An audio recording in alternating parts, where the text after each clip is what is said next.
Allow me to share some background about my wife and me. I'm Shane, aged 45, and my wife is Carrie, aged 44. We've been married for 23 years and have a daughter named Casey, who is currently in her final semester of college. Casey has always brought immense joy into our lives and is pursuing a degree in education with the goal of becoming a math teacher. I grew up on a ranch in a small Texas town, where I worked diligently while still finding time for sports, rodeos, and socializing.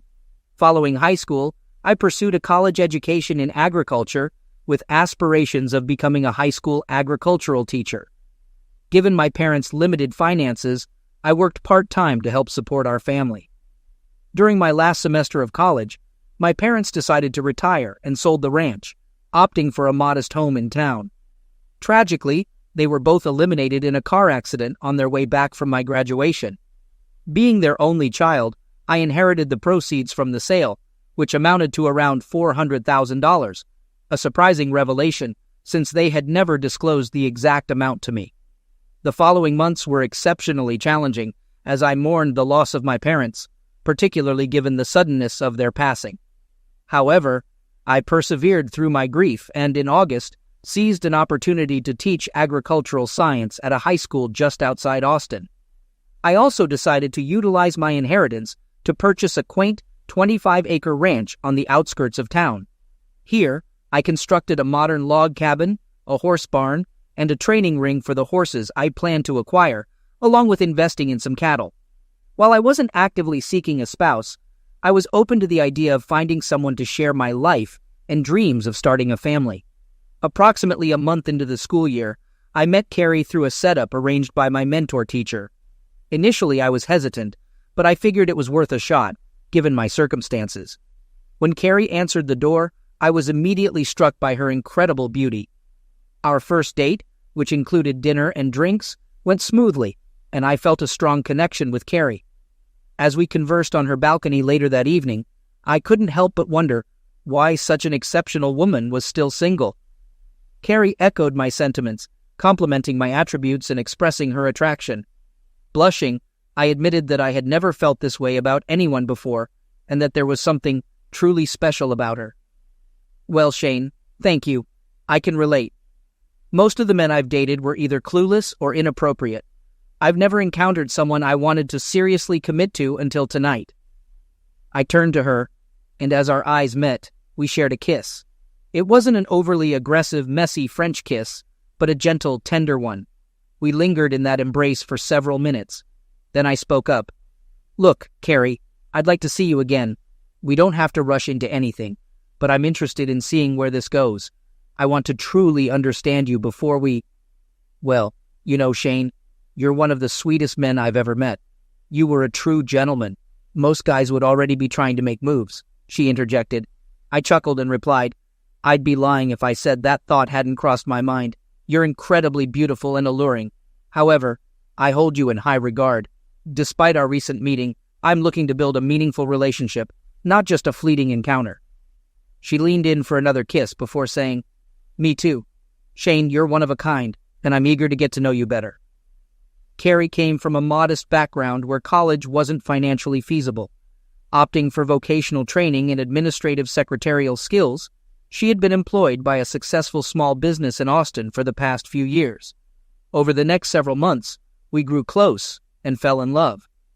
About 4 weeks after our first date, we shared our first cozy moment. It was passionate and intense, happening in the front seat of my truck after a movie.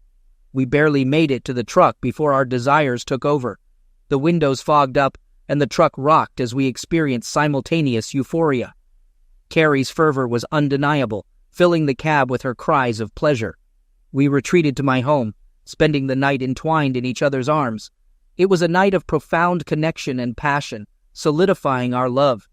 In March, she moved in with me, and by June 1st, we were married. A little over a year later, Casey arrived, and for the next 23 years, we enjoyed a blissful family life. Though not affluent, we were content. Our bed life remained vibrant, with Carrie's passion never wavering, and neither did mine. Admittedly, over the past 5 or 6 months, our closeness had slowed, but the spark still seemed present. Or did it?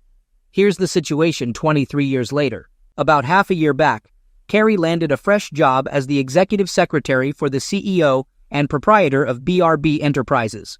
Her employer, Benjamin Brockman, owned a manufacturing firm specializing in high-end electronics for the U.S. government. Given his considerable wealth, I assumed his company was thriving, especially since he was its sole owner. Carrie seemed quite fond of her new position and often spoke highly of her boss, Ben. Initially, I felt a twinge of jealousy until I met him. At 58 years old, he was balding and overweight, making me feel like a model compared to him. When I queried Carrie about it, she laughed, reassuring me that no one could hold a candle to me, babe. She frequently expressed her appreciation for our cozy moments, which eased my concerns. However, my unease resurfaced when Carrie began accompanying him on business trips lasting 2 or 3 days. Despite my inquiries, she dismissed them as routine work duties, insisting that she had her own accommodations and that they were entirely focused on business matters. Although still somewhat apprehensive, Carrie gave me no cause for doubt, so I refrained from further discussion. That brings me to that pivotal Friday. After returning home from school, I headed straight for the barn, where I'd been for about an hour when Carrie arrived. As she got out of her car and started walking toward the house, I called out, expressing my eagerness to see her and offering to prepare steaks for supper.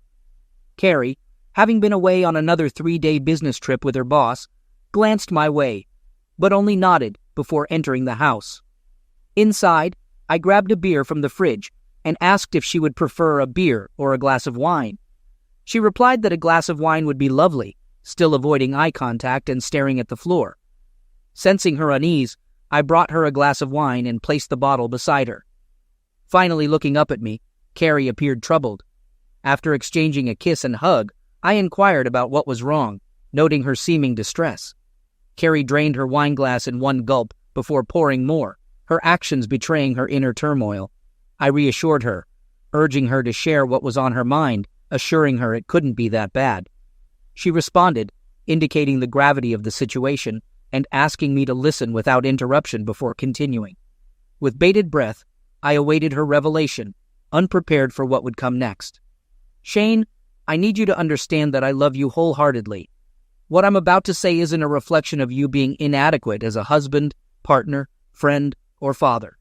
You're the most incredible man I've ever known. As she spoke, I sensed this conversation was heading toward a life-altering revelation.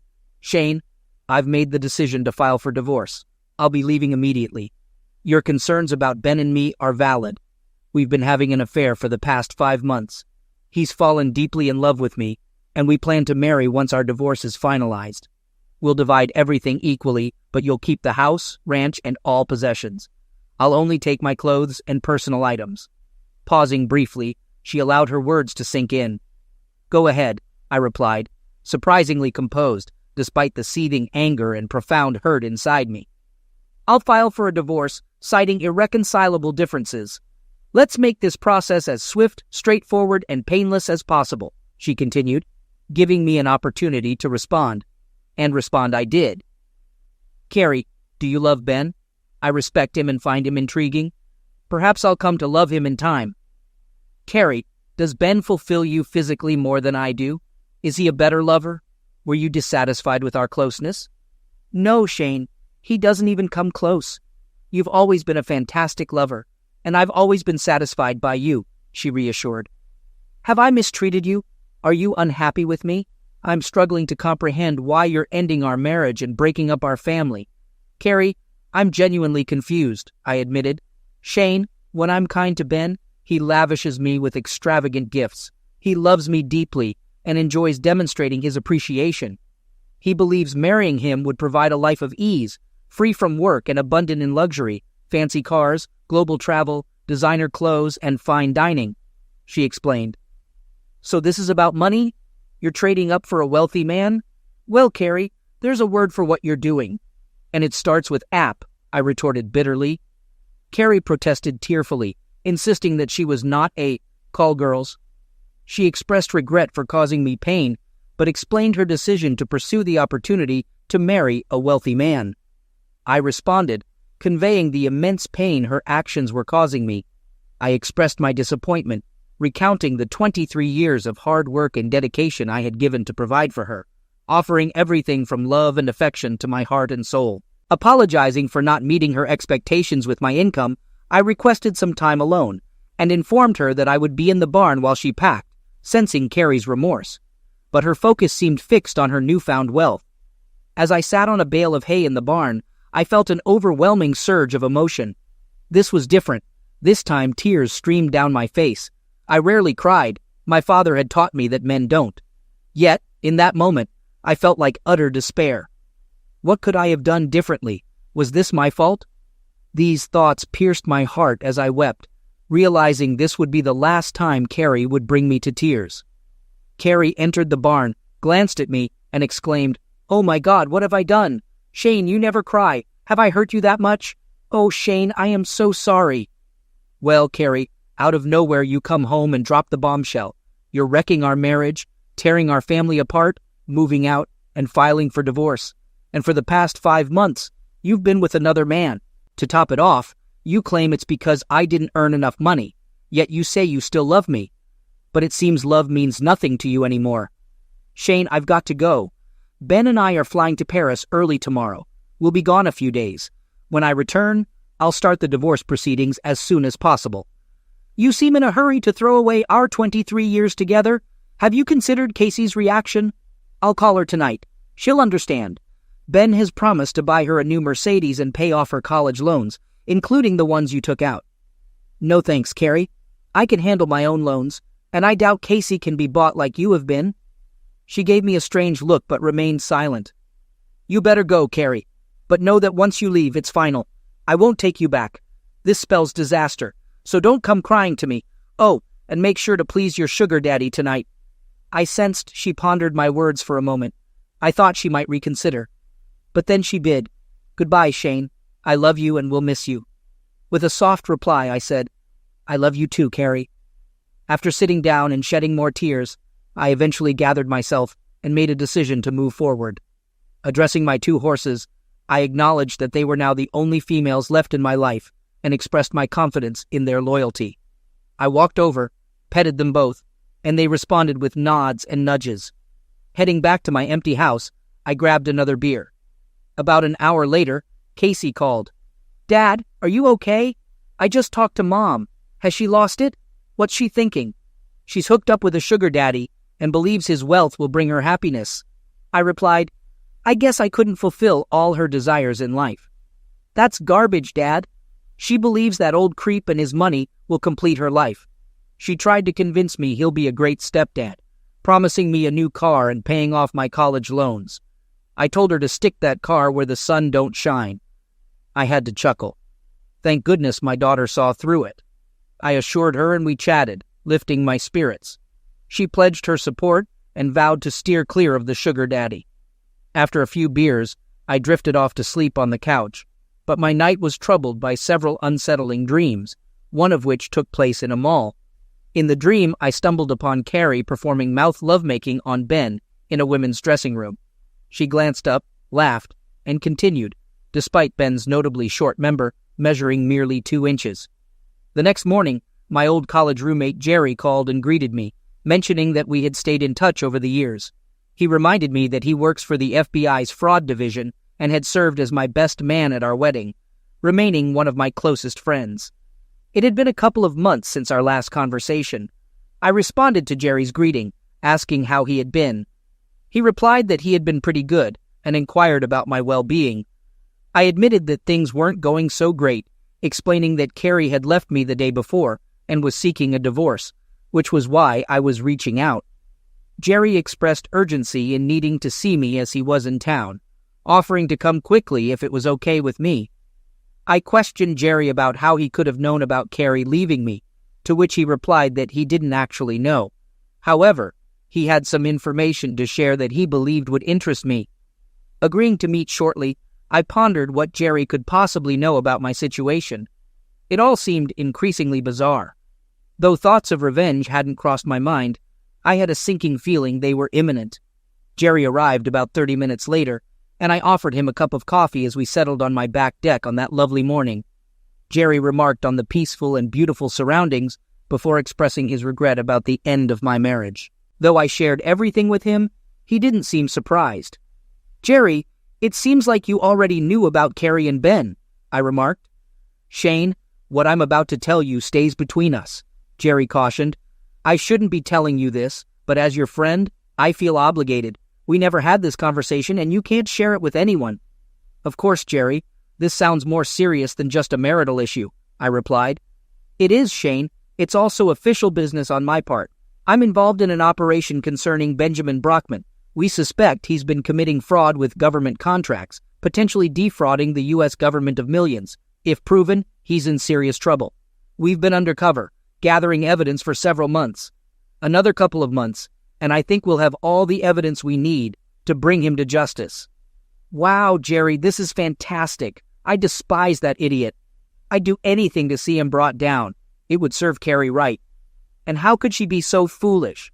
Leaving you for that idiot was a dumb move on her part.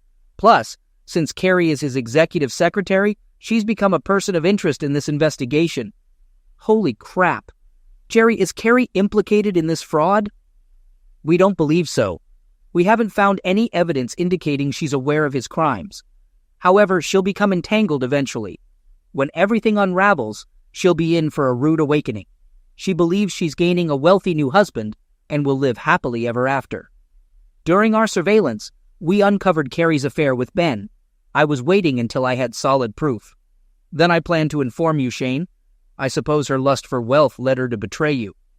Jerry opened his briefcase and produced a large envelope. Tossing it to me, he said, "Here's plenty of evidence of their affair if you want to use it in your divorce. If anyone asks, you didn't get this from me." I opened the envelope. Inside were 8 X10 photos, emails, and several explicit videos clearly showing them having lovemaking, accompanied by dates and times. It was difficult to look at and stirred up my emotions once again. I maintained my composure and thanked Jerry for his efforts. Interestingly, in the close-ups of her face during lovemaking, Carrie didn't seem to be enjoying it at all. There was a lot of faking on her part. I know how she acts when pleased, and I never saw her behave like that during our lovemaking. Another ironic detail. Ben did indeed have a small male organ. Jerry mentioned he had to return to work. He informed me that he would be in town for a few more days, but anticipated D-Day with Brockman to be imminent. "Jerry, how about we grab dinner tomorrow night? It's on me for all you've done for me in this mess." "Sounds great, Shane. My sister Ashley is coming tomorrow. Would it be all right if she joined us?" "Absolutely. I haven't seen her since she was 13 in braces. She's 36 now and quite stunning, I hear." Ironically, her divorce was finalized today. Seems she returned home early from a business trip and caught her husband in bed with his secretary. We might have something to discuss then. She's a partner at a corporate law firm, and she's here to open a new office for them. Perhaps she could assist you in finding a good divorce attorney.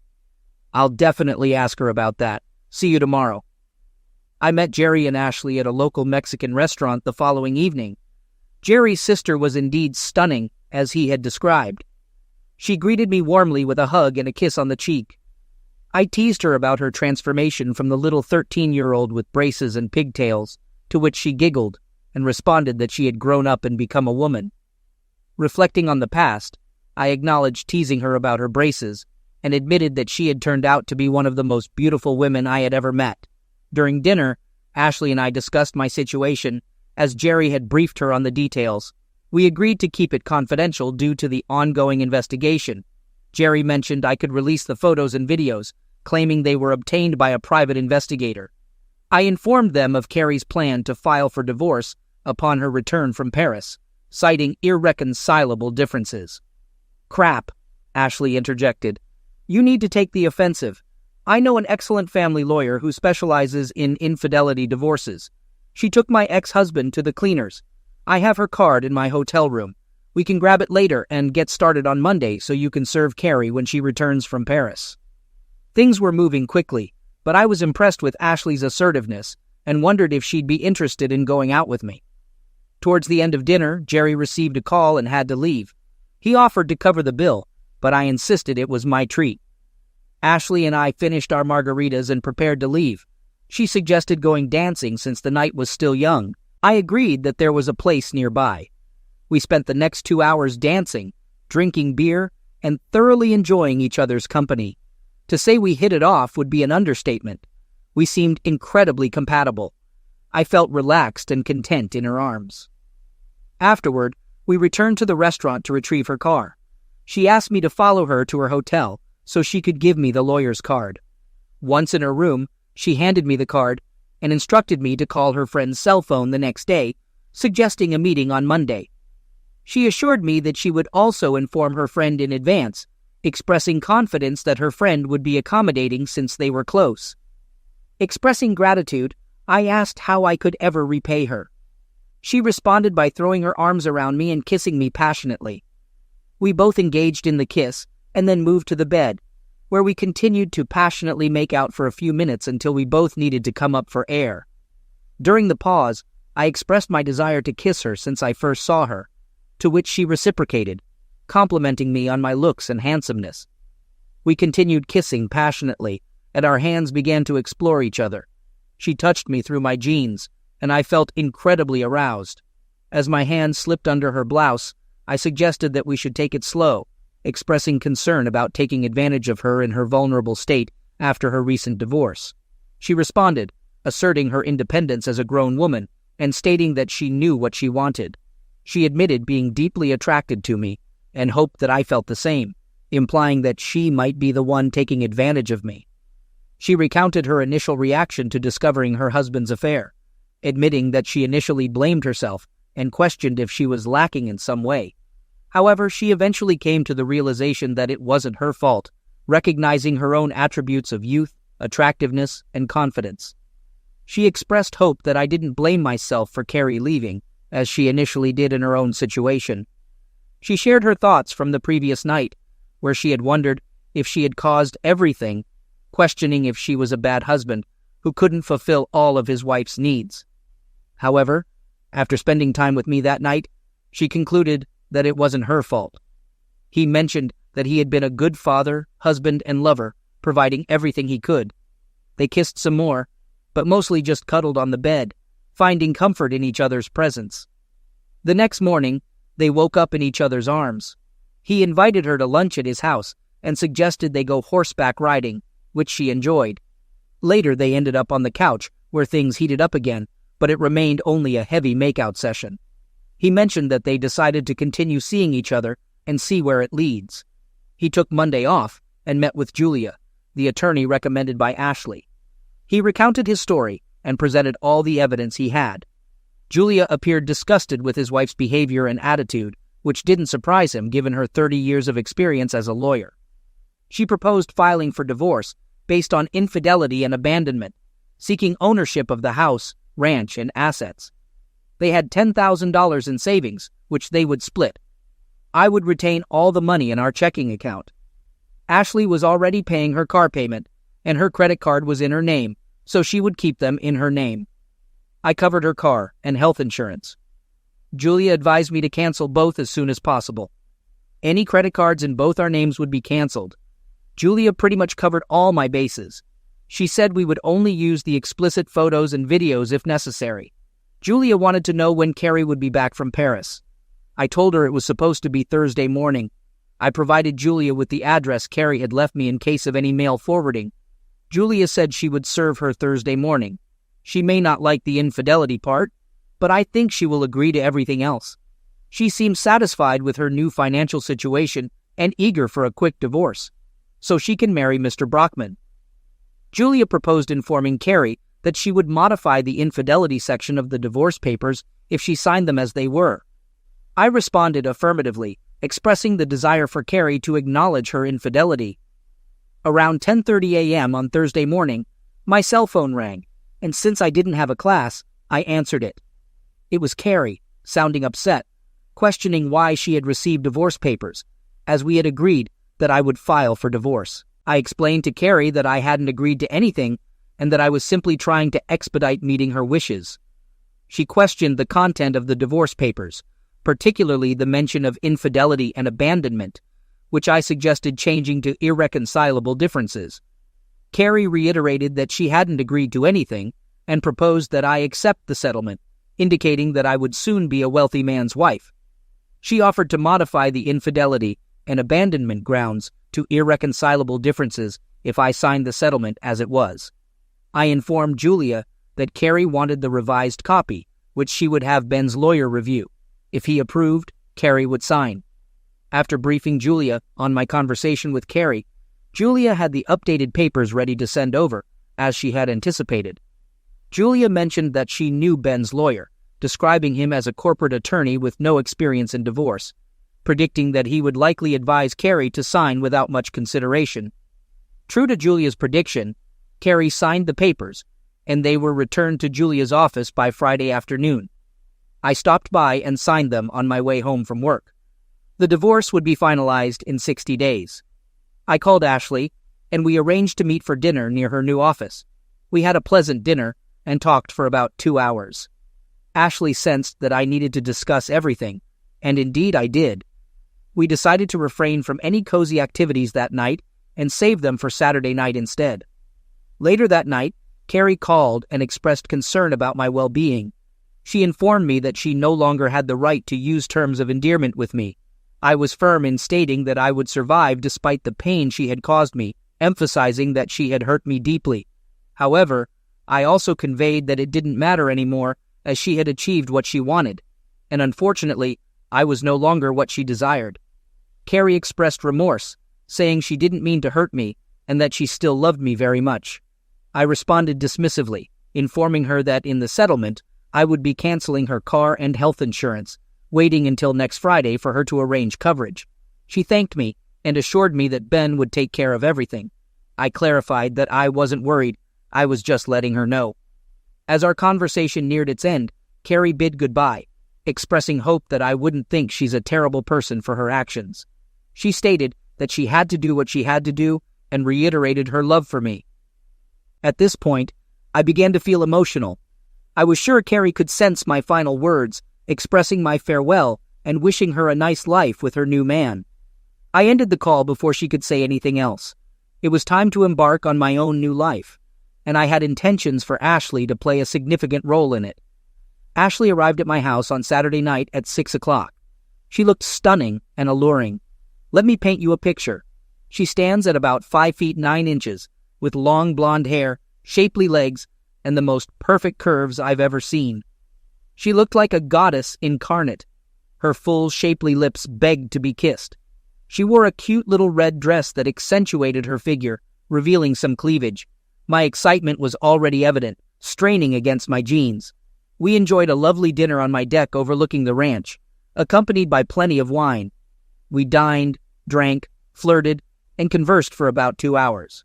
Finally, she looked at me and conveyed that if I didn't take her to bed soon, she would explode, referring to me as cowboy. I literally swept her off her feet and carried her to my bedroom. We wasted no time undressing and indulging in each other's company. Over the next few weeks, Ashley and I spent a considerable amount of time together. I proposed that she move in, but she preferred to wait until after my divorce was finalized. Nonetheless, she often spent nights in my bed. About 5 days before my divorce was official, Jerry called me. He informed me that they were on the verge of taking action against Brockman and his business. Everything Brockman owned would be seized, as they had amassed substantial evidence and witnesses against him. What about Carrie? I inquired. She'll be questioned, but it seems she's in the clear. However, she'll be losing her financial support. She's in for a rough ride, Shane. That's her problem, I guess. Shane, I want you to know that my sister is thrilled with your relationship. She was devastated after her divorce. Is there a chance you might become my brother-in-law someday? I hope so, Jerry. It depends on whether she wants me to. I can tell you, though, that I've fallen in love with your sister. She loves you too, Shane. I'll keep you posted on the Brockman situation. I wouldn't be surprised if Carrie reaches out to you. It was Friday, and I was eagerly anticipating spending the weekend with Ashley. It also marked the day my marriage to Carrie officially ended. On my way home from work, I stopped at a convenience store for some beer for the weekend. What happened next could be called fate, luck, or justice, but it was certainly peculiar. Carrie called me. She wanted to meet. I agreed to lunch. I invited Ashley, but she declined, knowing the purpose of the meeting and trusting me to handle it. I had taken the entire week off from work, planning to resign once they found a replacement. Additionally, we were busy moving Ashley into my place. Carrie and I met at a nice downtown restaurant, per my suggestion. I couldn't believe my eyes when I saw her. She had gained weight and frankly didn't look good. The past few days must have been overwhelming for her. It had been widely covered in the news, with her name mentioned frequently. There were even reports suggesting she was Brockman's mistress. I noticed people staring and pointing as she entered. Opting for an open area outside, we found a table away from prying eyes to have our conversation. Initially, we engaged in small talk, but it wasn't long before she broke down in tears. "Shane, leaving you was the biggest mistake of my life," she confessed. "I'm not saying this just because Ben got arrested. I realized it a few weeks after moving in with him. Initially, it seemed exciting, but the allure of money faded quickly. I was miserable, and I felt sick every time I had to be cozy with him." "I didn't expect this," Carrie continued. "I thought money was all that mattered when I left you. I've also been overwhelmed with guilt for what I've done to you and Casey. Casey barely speaks to me anymore. You didn't deserve that, Shane. You were a good husband and provider. I had everything I needed. I just didn't see it." "Thank you, Carrie. I appreciate your honesty," I replied. "But you made the choices you did because you weren't completely happy with me." "I was happy with you, Shane," she insisted. "I let that old goat manipulate me. He seduced me, convinced me to leave you for him and his money. The night before his arrest, he forced himself on me. He's a disgusting, perverted old man. I hope he rots in jail." Despite wanting to laugh, I refrained. "Where is this leading, Carrie? What do you want from me?" I asked. Tears welled up in her eyes as she pleaded, "Please take me back, Shane. I love you and miss you terribly. I miss our home, the ranch, the horses, and everything we shared. I'll do anything to make it right." "Carrie, do you truly miss me? Or is this because you have no money, home, or job?" I inquired. "I'm broke, Shane, with nowhere to go," she confessed. "But I miss you terribly. I want things to go back to how they were. Carrie, when you left, I made it clear it was final. There's no turning back," I reiterated. "Your departure was permanent." "I understand, Shane, but I need you desperately. I'm at my wit's end. You're my last hope." "I'm sorry, Carrie. I've moved on and found love with someone else. We'll marry eventually, but we're not rushing things due to our past experiences with our spouses," I explained. Carrie looked devastated, tears streaming down her face. It seemed she hadn't considered the possibility of me moving on. She sat there sobbing, and I couldn't help but feel sorry for her. "I once contemplated revenge when you left, but now I want to help," I said. "Is there anything I can do to assist you?" Carrie looked up and requested, "I suppose I was naive to hope you'd take me back. I don't blame you. I wouldn't take me back either. If you could lend me $5,000 until I find a job and a place of my own. I'm staying with a friend, but I need my own place." "How much do you need, Carrie?" I asked. "If you could loan me $5,000, I'll start paying you back once I find employment," she replied. As the waiter brought our food, Carrie began eating, but my appetite had waned. Observing her, I pulled out my checkbook and wrote a check. Handing it to her folded, I said, "Carrie, this should help you start anew. You're a skilled secretary. You'll find a job. If not, let me know, and I'll see what I can do. I regret how things unfolded.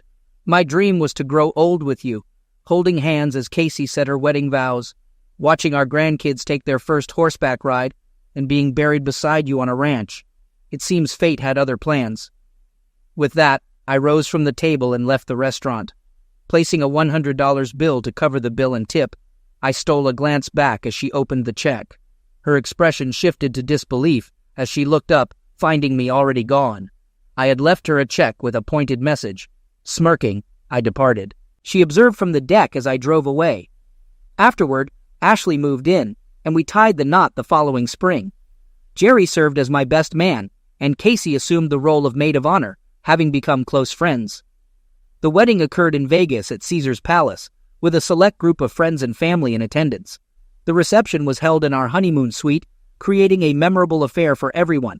I struck it lucky, winning over $200,000 on a progressive slot machine, showcasing my knack for accumulating money through gambling.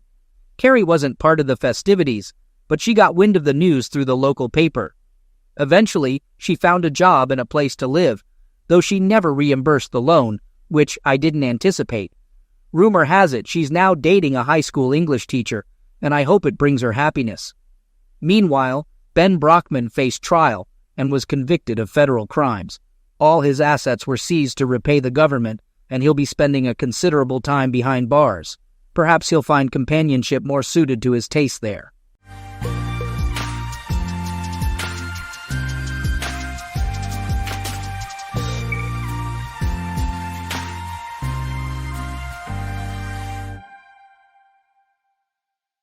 I usually don't ask this early, but if you could like the video and subscribe, it would mean a lot. We're so close to hitting 1,000 subscribers, and your support can really help get my content out there. Thanks. It was the night of the most anticipated event of the year, the Von Euler Enterprises Annual Gala. A lavish affair hosted at Le Grand Palais, the most prestigious venue in the heart of Paris. The company had rented the grand ballroom, its high arched ceilings adorned with intricate gold moldings and massive chandeliers that sparkled like constellations. Every guest in attendance was dressed to perfection in the finest attire Parisian couture could offer. Wine flowed freely, and the hum of networking executives, laughter, and light conversations echoed off the marble floors. Alexandre Villeneuve adjusted his bow tie for what felt like the 100th time. At 34, he was a mid-level financial analyst at Von Euler Enterprises, which wasn't an insignificant achievement, but it was far from where he wanted to be. Alexandre was the kind of man who had always done things by the book, polite, reserved, and practical. He was tall, with dark hair that was just starting to thin at the top, but he kept himself in shape, if only because his wife Isabella was often surrounded by people much wealthier and more influential than him. His wife, Isabella de la Roche, was the reason he had reluctantly attended tonight's gala. At 30, she was stunning, with flowing auburn hair, soft porcelain skin, and piercing green eyes that could captivate a room. Isabella was the rising star of Von Euler Enterprises, having carved out a name for herself as an exceptional marketing executive. Unlike Alexandre, she thrived in high society events like this one. She wore a sleek black gown that hugged her curves perfectly, drawing more than a few admiring glances from the other guests.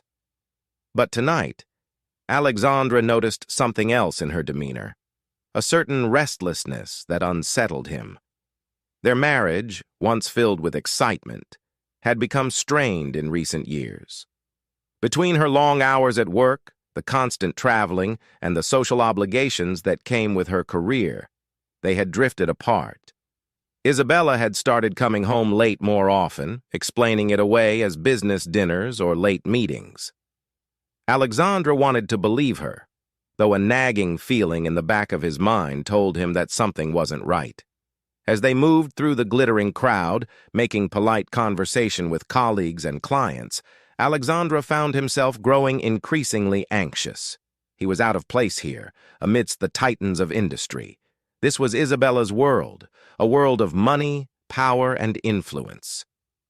Across the room, Maximilian von Euler, the 45-year-old CEO of the company, stood out like a king among courtiers. Tall, with broad shoulders and an aristocratic jawline, his salt and pepper hair gave him a distinguished air. He was dressed in a tailored tuxedo that probably cost more than Alexandre's annual salary. Maximilian was known for his ruthlessness in business and his charm with women. He was the kind of man who could command a room with just his presence, and tonight he was clearly the center of attention. Alexandre noticed Isabella's eyes dart toward Maximilian several times throughout the night. There was something in her gaze, something that made his stomach churn. She had mentioned before how much respect she had for Maximilian, how much she had learned from him. But the way her eyes lingered on him now felt different. "Darling, are you all right?" Alexandre asked quietly, leaning closer to Isabella as they stood near the champagne table. Isabella snapped out of her daze and smiled, though it didn't quite reach her eyes. "Of course. Why wouldn't I be?" "You seem distracted." She chuckled, brushing off his concern. "It's just work. These events are exhausting, you know. Always having to impress, always putting on a show." Alexandre nodded, though he wasn't convinced. Before he could press further, A familiar voice interrupted them. "Well, well, Alexandre Villeneuve," came the smooth, commanding tone of Maximilian von Eylor. "Enjoying yourself?" Maximilian appeared beside them, a glass of whiskey in hand and a smirk playing on his lips. Alexandra immediately felt the temperature in the room drop. He forced a polite smile and extended his hand. "Mr. von Eylor, thank you for inviting us.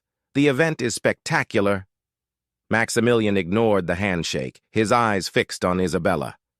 "Ah, Isabella, you look stunning as always." Isabella flushed slightly under his gaze, and Alexandra's grip on his champagne glass tightened. There was a familiarity between them that made his heart race in all the wrong ways. "You're too kind, Mr. von Eylor," Isabella replied, her voice soft but with a certain edge that Alexandra hadn't heard in a long time. Maximilian took a long sip from his glass, his gaze never leaving Isabella. "I must steal her away for a moment, Alexandra," he said, though it wasn't a request. "We have some business matters to discuss." Alexandra hesitated, his unease growing, but before he could object, Isabella touched his arm. "It's just a quick chat," she said, her smile reassuring. "I'll be back soon." And just like that, she was gone, swept away by Maximilian's magnetic pull. Alexandra watched as they moved through the crowd, the CEO leaning in close to speak to her, too close for comfort. As he stood there, alone and feeling more out of place than ever, Alexandra's mind raced. Was it just business? Or was there something more going on? He had always trusted Isabella, but lately, something had shifted between them. He couldn't shake the feeling that Maximilian had something to do with it. The night dragged on, and though Isabella eventually returned to his side, her mind seemed elsewhere. They mingled with other guests, exchanged pleasantries, but the connection between them felt strained, like a rope that had been frayed and was now on the verge of snapping. The gala continued in a blur of laughter, clinking glasses and the glow of chandeliers. But Alexandra was hardly present. His mind kept circling back to Maximilian's words, the way his wife had looked at him, and the creeping sense of betrayal he couldn't shake. Eventually, the night drew to a close. The ballroom began to empty as guests said their goodbyes and drifted off into the Parisian night. Alexandra and Isabella returned to their shared apartment in the 8th arrondissement, a luxurious space they had purchased during the early days of their marriage when life had seemed full of promise. But tonight, the apartment felt colder than usual. Isabella had gone straight to the bedroom, claiming she was exhausted. Alexandra, however, couldn't sleep. He sat in the living room, staring out the window at the twinkling lights of the Eiffel Tower in the distance. His mind replayed the events of the evening over and over again. He kept seeing the way Maximilian had spoken to Isabella, the way she had responded to him. Eventually, Alexandra couldn't take it anymore. He walked quietly down the hall and opened the door to their bedroom. Isabella was already in bed, her back turned to him, the covers pulled up to her shoulders. For a moment, he considered letting it go, but the words were already tumbling out of his mouth before he could stop them. "Isabella?" he said quietly. She didn't respond. "Isabella, are you awake?" She shifted slightly but didn't turn around. "What is it, Alexandra?" He hesitated, his heart pounding. "Is there something going on between you and Maximilian?" The question hung in the air, heavy and suffocating. Isabella didn't answer right away, and the silence felt like a confirmation of his worst fears. Finally, she sighed and sat up, turning to face him. Her expression was a mix of guilt and frustration. "What are you talking about?" "You know exactly what I'm talking about," Alexandra said, his voice shaking with a mixture of anger and hurt. "I've seen the way you look at him, the way he talks to you. Tonight, it was obvious." Isabella's eyes flashed with irritation. "Alexandra, you're being ridiculous. Maximilian is my boss. That's all." "Is that all?" Alexandra shot back, unable to contain the bitterness in his voice. Because it doesn't look that way to me. It hasn't for a while now. Isabella's face softened for a moment, and she looked away, as if struggling to find the right words.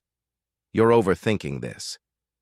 Yes, Maximilian and I are close, but it's just professional. We spend a lot of time together because of work, but that's it. But Alexandra could hear the hesitation in her voice, and it only fueled his suspicions. Don't lie to me, Isabella. He said, his voice rising. I deserve the truth. She looked at him then, her green eyes filled with a mixture of regret and resignation. And in that moment, Alexandra knew. The truth was written all over her face. I'm sorry, Alexandre, she whispered, her voice barely audible. His heart shattered into 1,000 pieces.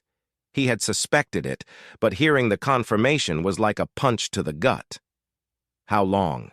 He asked, his voice barely a whisper. Isabella looked down at her hands, unable to meet his gaze. It's been going on for a few years, she admitted. It started out as just a mistake, but then... Alexandra felt like the ground had been pulled out from under him. The woman he had loved, the woman he had built a life with, had betrayed him in the worst possible way, and for years he had been living in the dark. Tears stung at the corners of his eyes, but he refused to let them fall. How could you do this to me? He asked, his voice cracking with emotion. How could you throw away everything we've built? Isabella looked up at him then, her own eyes filled with tears. I didn't mean for it to happen, she said, her voice trembling. But Maximilian, he's powerful and... I don't know, Alexandra. I got caught up in it. I never wanted to hurt you. But she had hurt him, more deeply than she could ever understand. The following weeks were a blur of pain, anger, and confusion. Alexandra moved out of their apartment and filed for divorce. He couldn't bear to be near her anymore, knowing that she had chosen another man over him. But life went on, as it always does. Alexandra threw himself into his work, trying to rebuild his life piece by piece. The divorce was finalized quickly, and he never saw Isabella again. Maximilian von Eylor continued to run his empire, untouched by the scandal. To him, Alexandra had always been a small, insignificant man. But Alexandra realized that in walking away, he had gained something far more valuable than revenge: his freedom. And sometimes, that was the greatest victory of all.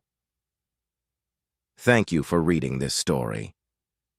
Do you think Alexandra made the right choice by walking away? Let us know your thoughts in the comments below. If you like this story, please like, share, and subscribe for more gripping tales. See you next time.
Welcome to my channel. Support our channel by subscribing. Your subscription helps us grow and create more intriguing content like this. Now let's dive into today's story. Title: How My Wife's Affair with My Boss Nearly Cost Me My Job and My Marriage. Liam. A 32-year-old marketing manager is the main character. He's hardworking, intelligent, and dedicated to his career and family. His life seems perfect. He has a stable job, a loving wife, and a home they've worked hard to build together. But recently, his marriage with Sophia has started to show cracks. Liam spends long hours at work, and although he loves his wife, they've drifted apart. Sophia. Liam's wife is a beautiful and ambitious woman in her late 20s. Sophia had once been the supportive, loving partner Liam knew and cherished. But as time passed, she began feeling unsatisfied with her life and wanted more excitement, more attention. That's when she met Capper David, Liam's boss. David is charismatic, powerful, and always seems to have everything under control. He's a man who knows what he wants and isn't afraid to take it. David. The boss is a charming, successful man in his mid-40s. He's been with the company for over a decade and knows how to manipulate situations in his favor. David quickly took notice of Sophia, and what started as casual flirtation soon became a dangerous game of seduction. It all began one ordinary evening after work. Liam had spent an exhausting day dealing with a high-pressure presentation. He came home late, expecting to find Sophia waiting for him as usual in their cozy living room. But instead of a warm embrace, he was met with an empty house. Her car was gone. Liam didn't think much of it at first. Sophia had been distant lately, always busy with her own activities and interests. But something felt off that night. He checked his phone and saw a notification. Sophia tagged in a photo by David. Curious, Liam clicked on the photo. It was a picture of Sophia and David, looking too close for comfort, at a recent work event. David had his arm around her waist, and Sophia was laughing in a way that made Liam feel uneasy. The caption read, "Great time at the conference. Work hard, play hard." Liam tried to brush off the feeling in his gut. It was probably nothing. But as the night wore on, doubts began to gnaw at him. Why was Sophia spending so much time with David lately? Was it just work? Or was there something more? The next few days were a blur of work and tension at home. Sophia became more secretive, always hiding her phone or making excuses when Liam asked about her day. But the final straw came when Liam discovered the truth. One night, as he was putting away some paperwork, his hand brushed against a slip of paper that had been stuck underneath a stack of documents. It was an email printout.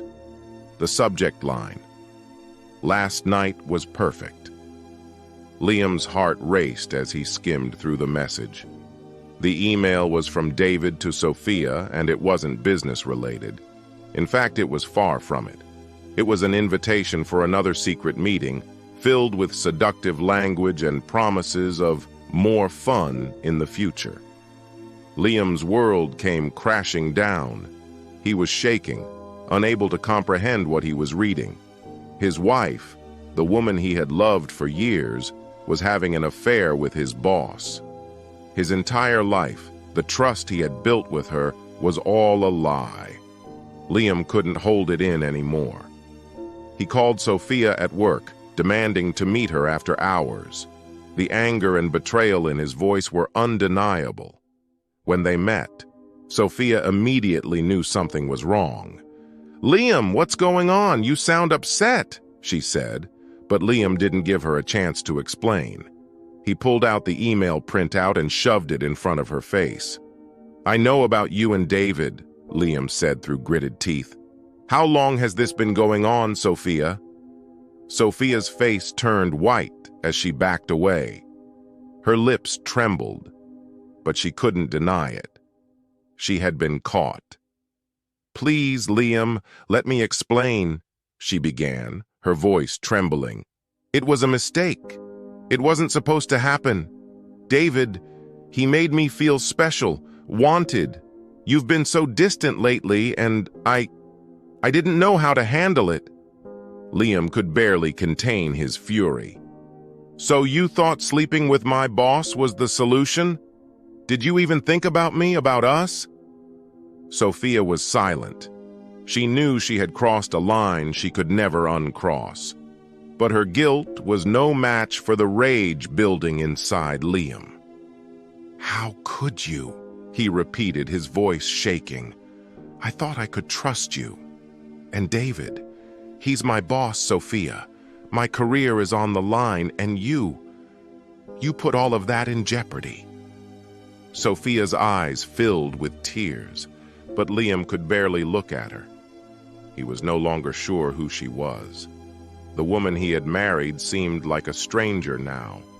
The fallout from the affair was even more disastrous than Liam could have imagined, as if dealing with the heartbreak. Heartbreak wasn't enough. David, knowing the affair had been exposed, used his position of power to sabotage Liam's career. David started subtly undermining Liam at work, questioning his decisions during meetings, and even hinting to HR that Liam's performance was slipping due to personal issues. Liam was blindsided. The company he had worked so hard for now seemed to be slipping through his fingers, all because of David's influence and the affair with his wife. Liam knew he had to act fast. He couldn't let David destroy everything he had worked for. But confronting his boss would be dangerous. He had no proof of what David was doing, just his gut feeling that David was using the affair as leverage. Determined to protect his job, Liam began documenting every interaction with David. He started recording conversations, keeping a log of the subtle but damaging remarks made by David during meetings. Liam also went to HR and voiced his concerns, carefully presenting his case without directly accusing David of sabotage. Weeks went by, and Liam was on edge, unsure of what would happen next. Every meeting felt like a battle. His marriage was falling apart, and his career was hanging by a thread. The tension came to a head during a major corporate presentation.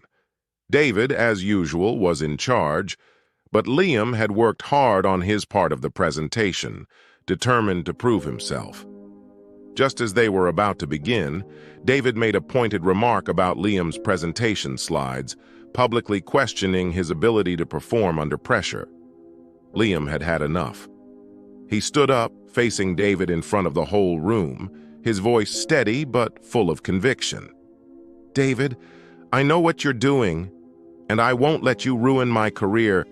If you think I'll stay silent while you manipulate the situation, you're wrong."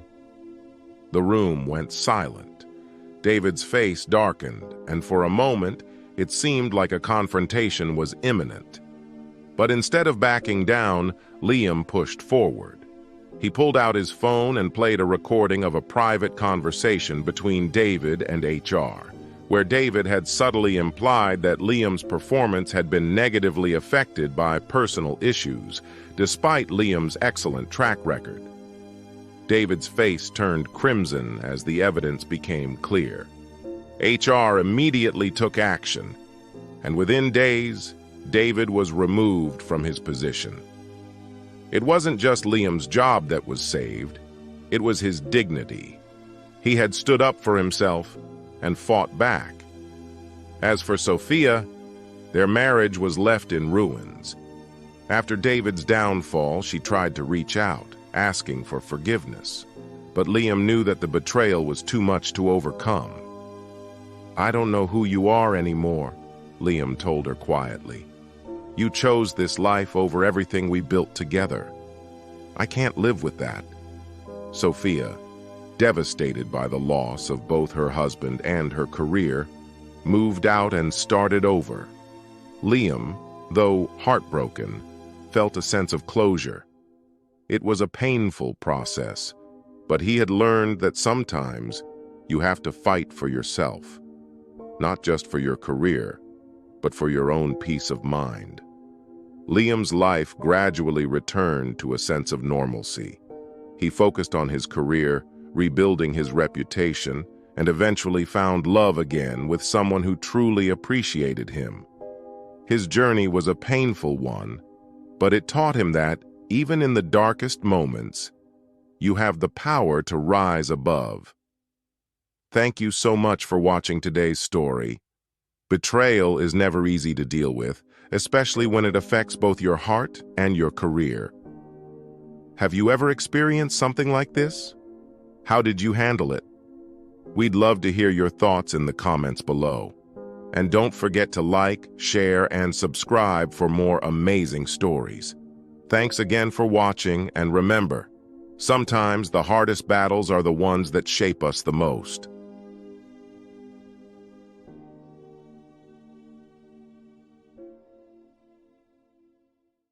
Entire relationship in a new, painful light. The betrayal was devastating, but it wasn't just about the affair, it was about the complete emotional distance that had grown between them. When Isabel returned home, she found Alexander waiting for her, his face a mask of shock and hurt. She immediately sensed something was wrong. Alexander, unable to contain his emotions, confronted her. "I know about you and Julian," he said, his voice cold but breaking with emotion. Isabel froze, the color draining from her face. She knew this moment would come eventually, but she hadn't anticipated how it would feel. She stammered, trying to explain, but the words caught in her throat. She had hoped for forgiveness, but she had no justification for her actions. "I'm sorry, Alexander, it was a mistake. I was lonely. I was confused." Alexander, devastated, could hardly look at her. "A mistake? You've been lying to me, Isabel. I gave you everything, trust, love, loyalty, and this is how you repay me?" Isabel collapsed into tears, begging him for forgiveness, but deep down, she knew there was no way to take back what she had done. The next few days were a blur. Alexander moved into a separate room, unable to face Isabel. He didn't know what to do. He still loved her, but the pain of betrayal was too much to bear. Isabel, racked with guilt and regret, realized that she had lost everything: her marriage, her trust in herself, and the love of the man who had stood by her through everything. After days of sleepless nights, Alexander made a decision. He couldn't stay with someone who had betrayed him so completely. He filed for divorce. Isabel, heartbroken and shattered by her own actions, pleaded for a second chance, but deep down she knew it was too late. "I'm sorry, Isabel," Alexander said, his voice steady but filled with sadness. "I can't do this anymore. I need to heal, and I can't do that with you anymore." After the divorce, Isabel was left to face the consequences of her actions. Her affair with Julian had ended as abruptly as it had started. Julian had pulled away once he realized that Isabel was emotionally and physically detached from him. Isabel found herself alone without the support of either man. She moved into a smaller apartment, her career now her only focus. But no matter how many hours she worked, she couldn't escape the void that her choices had created. She had lost Alexander, the one person who had truly loved her. Isabel eventually sought therapy, trying to understand why she had let her desires and ambitions overshadow her marriage. She regretted her actions deeply, but the pain of knowing she could never go back was something she would carry forever. Alexander, meanwhile, found solace in his work and his friends. His heartbreak slowly transformed into strength. He realized that while the past couldn't be changed, his future was still full of possibilities. He began dating again, though he was cautious and guarded. The wounds from his marriage still stung, but he was learning to trust himself again. Isabel, on the other hand, continued her journey of self-discovery. She knew she would never be the same person she was before the affair, but she hoped, in time, she could become someone stronger. Someone who had learned the hard way that trust, once broken, could rarely be mended. Thanks for watching.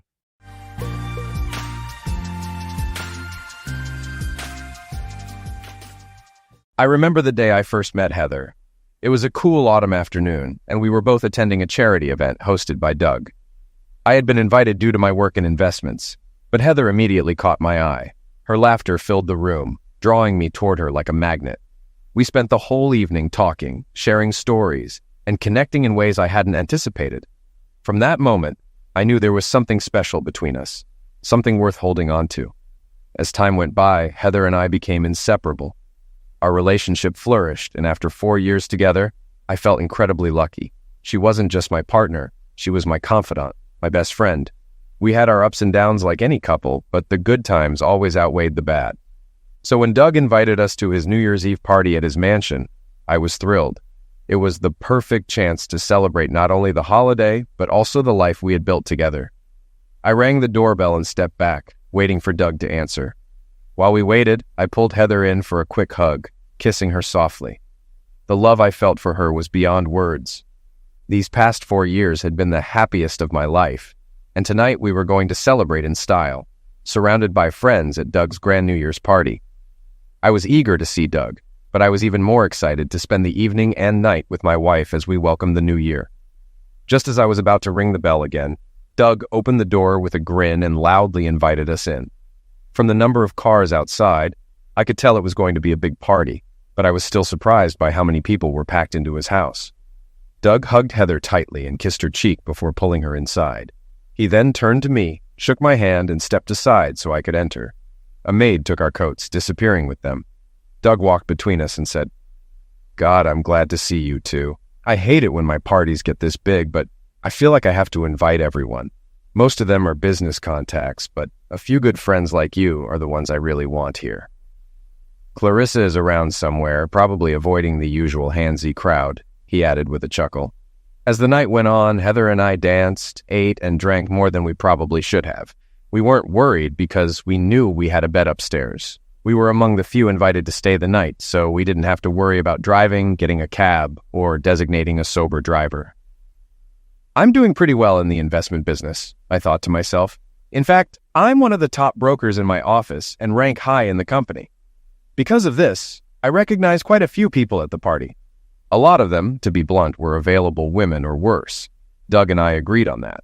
My Heather, being so beautiful, had to fend off attention just like his Clarissa did. Throughout the evening, I took the opportunity to socialize, chatting with current clients and approaching wealthier guests to potentially gain new ones. But I kept an eye on Heather too. I trusted her completely, but I'd be lying if I said I wasn't a little jealous.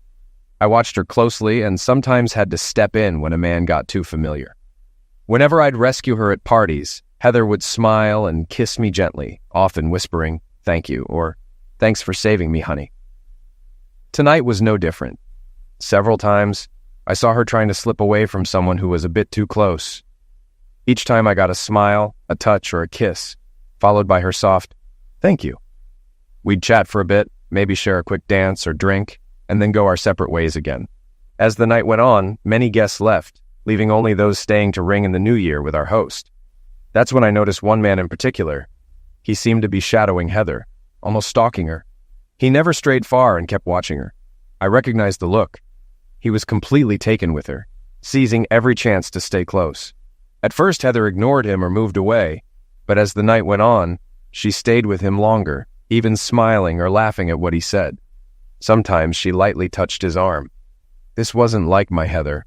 She never flirted like that, especially not with a stranger. Doug must have noticed too, because just before midnight, he came over to me. "Stan," Doug said quietly, "the guy with Heather is Jonathan Douglas.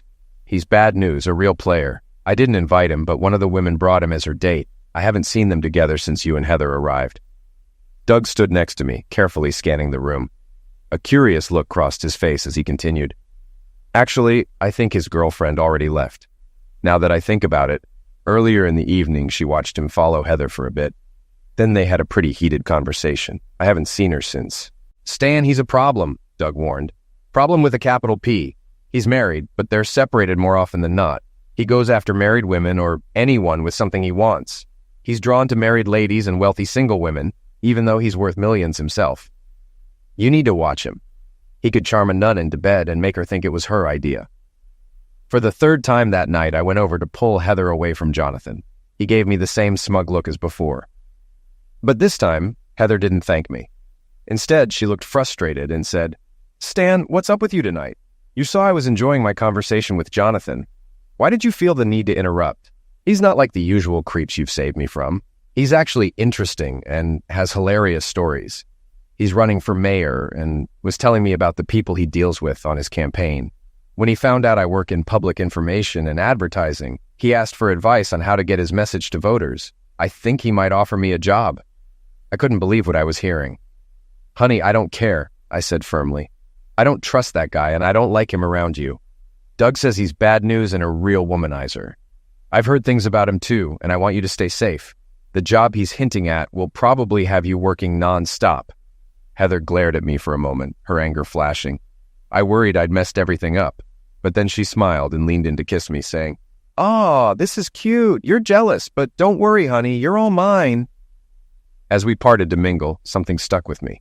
She said, "You're all mine," but didn't say she was mine. That thought lingered, and 3 months later I'd recall that night in painful detail.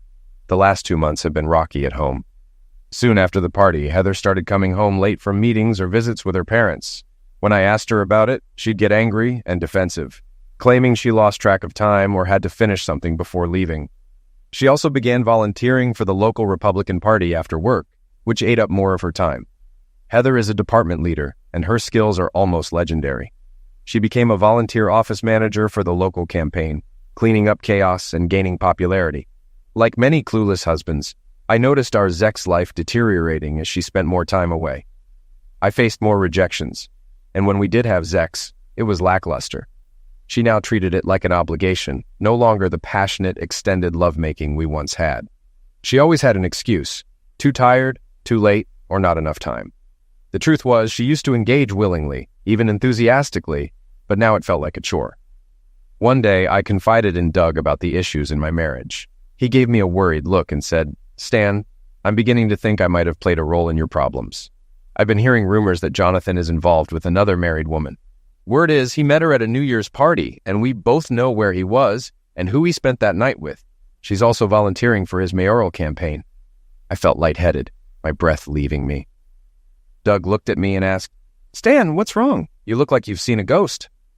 I sat there staring at him, then replied, "Heather started volunteering at the Republican office too, about an hour after work and on Saturdays. She always comes home late and refuses to say much about it. Every time I ask, she gets defensive or angry. When she's home, she snaps if I get close to her, and she's almost violent if I try to see her undressed or initiate anything physical." Doug leaned back and pursed his lips. After a pause, he said, "Stan, I'm going to find out what's going on, and let's just say I won't let him get away with it if he's been abusing my hospitality by messing with my best friend's wife. I'd be mad if he hooked up with any married woman at my party. But your wife? That's crossing the line. I should have kicked him out when his girlfriend left, but I was too focused on being a good host. If I'm the cause of your problems, I promise to make it right." I guess I should share a bit more about Doug. He's my best friend, and I'd trust him with my life. Honestly, I'd trust him alone in a room with my wife. Even if they both hadn't had Zex in a year, he'd never betray me. We're closer than brothers. Doug is smart, probably the smartest person I know. We were in the same high school class. He gave the valedictorian speech while I struggled to make the top 10 in our class of 223. He only went to college for a year before deciding it was a waste of time. He barely attended classes, never studied, but still earned a 4.0 GPA. He ended up taking just a few finance courses before teaching himself everything about investing and finance. The reason he needed to learn about it was that, during his freshman year, he inherited a little over $70,000 from his grandparents. Unlike most young people, Doug didn't blow the money. He bought a decent used truck and invested the rest in the stock market. His first 2 stock purchases were based on a broker's advice. Unsurprisingly, they were trendy picks that made money only for the broker. That made Doug furious, and he started educating himself. He watched CNBC, read books, and researched the market.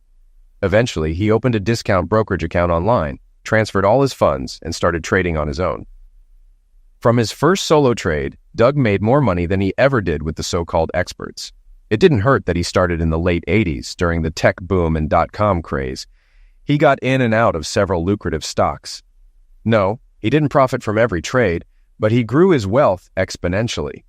He was also smart enough to move into safer stocks when the market started to decline. He bought Berkshire Hathaway shares at just over $17,000 and sold them 3 years later for $72,357 a share. By then, he was a multimillionaire and was expanding into venture capital and real estate. I graduated from college and spent 4 years working as a salesman for a restaurant chain. I didn't enjoy the travel, and I was serious about Heather, so I became a stockbroker. I managed a small part of Doug's millions. He handed me some of his investments when I was starting out, and I always suspected it was to help a friend. I felt guilty because I knew he didn't need my advice or management. It felt like charity. But Doug convinced me otherwise. His reasoning was twofold. He wanted to spread his investments across different brokerage firms for safety, and he believed I might come across valuable information that could help him. Neither of us ever considered it insider trading, but occasionally I came across something useful. We both benefited.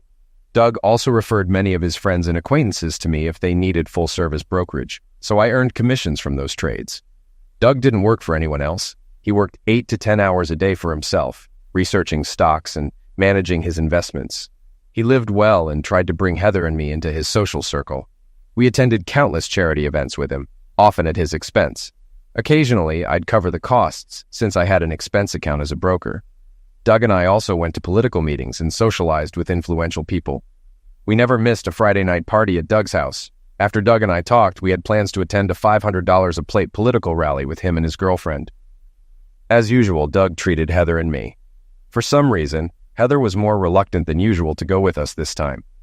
I insisted she join me, and I still regret it. Our marriage was already heading toward disaster, especially after Doug's investigators gave me their report on Heather. But that dinner marked the real beginning of the end.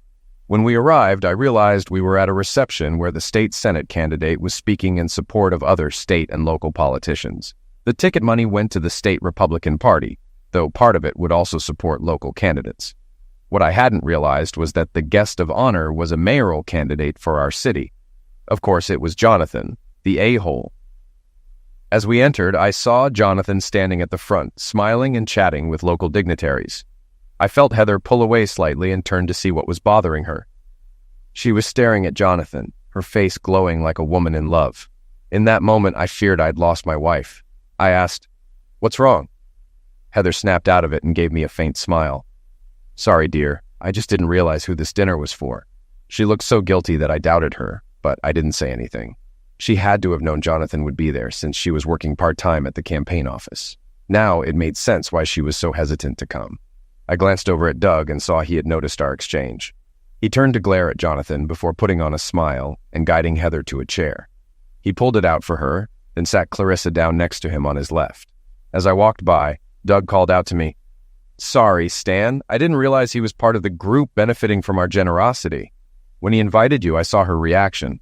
Buddy, I hope I'm wrong, but I've got a meeting with a friend on Monday I want you to join. How about lunch around 11:30?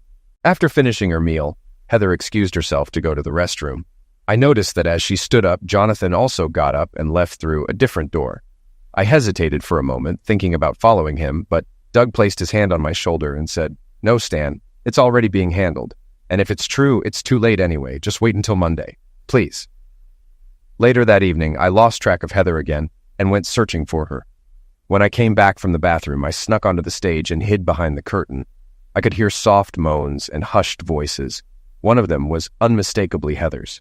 I felt a surge of anger and moved toward the voices, but tripped over a rope, causing some noise. I heard Heather whisper, "Oh no, someone's coming. I need to leave.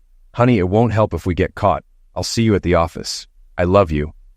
I heard a quick kiss, then hurried footsteps moving away. I followed, but was too late to see anything, just assuming it was Heather and Jonathan. As I walked back, I ran into Doug in the hallway. His face was dark with anger. He grabbed me and made me stop. "Damn it, Stan," he said. "I told you to leave it alone. We need to gather information before you do something rash. If she is cheating, and I think she is, we need proof. That way you can get the best deal in a divorce if that's where this heads. The way you're acting, you're only going to get screwed over by the legal system." After calming me down a bit, Doug continued, I saw them rushing down the other corridor. They stopped at a classroom door, and she looked around for you. When she didn't see you, she got scared and told him she thought you were trying to find them. Now she's even more suspicious, and it'll be harder to get the truth. When we returned to the table, we played it cool. We made sure Heather and others saw us laughing and passing a pocket flask. As I sat next to her, Heather shot me a look and asked, Where were you? Just then, Clarissa walked over to Doug, gave him a hug, and smiled at us. Okay, you two. Next time I catch you sneaking out to your car for a drink, I'll either come with you or call the cops. Now, let me have a sip from that flask. Heather seemed to relax a bit. She turned to Clarissa and asked, Oh my God, what were they up to? I couldn't find them earlier. Clarissa laughed and replied, Oh yeah, I tried to catch them for my share before they went inside, but as you can see, they beat me to it. Later, during the dance, I took a turn with Clarissa. She was lost in the moment, and when I tried to glance around the room, she gently stopped me, refusing to follow my lead. She kissed me on the cheek and said, No, Stan, you don't want to look right now. Just dance with me and try to enjoy the evening. I know what you're going through, and it's only going to get worse. But remember, Doug and I are here for you, always. I relaxed a little and returned the kiss, whispering, Thanks for stepping in earlier. I nearly lost it, and Doug thinks that would have been a big mistake. I'm so angry at this guy, I don't know what to do. The rest of the week and weekend were rough. I swung between fear and rage.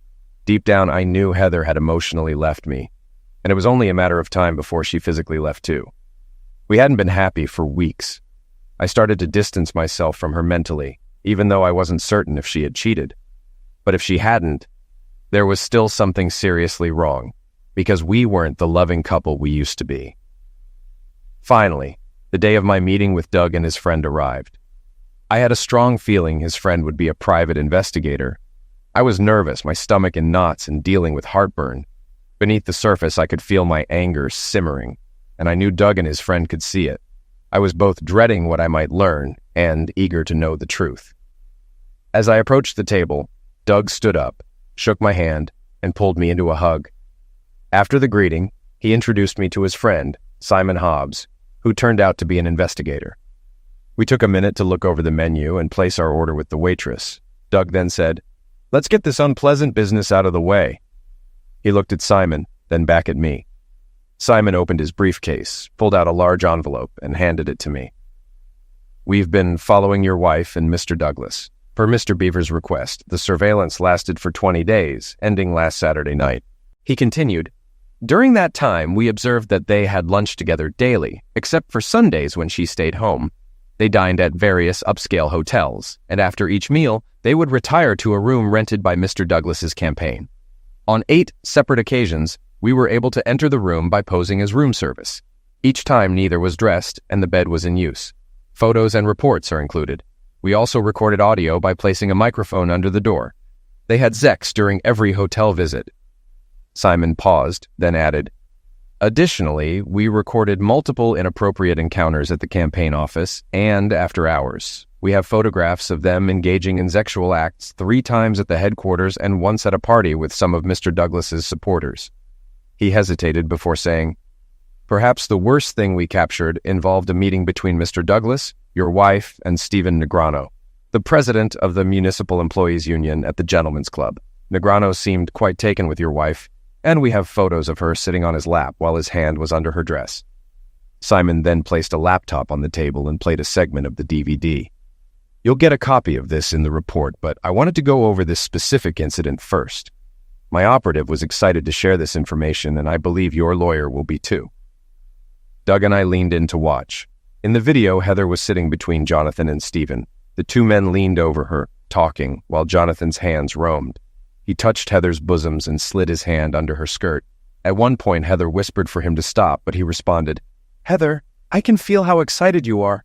You know you like this. Just relax. It's nothing unusual at this club.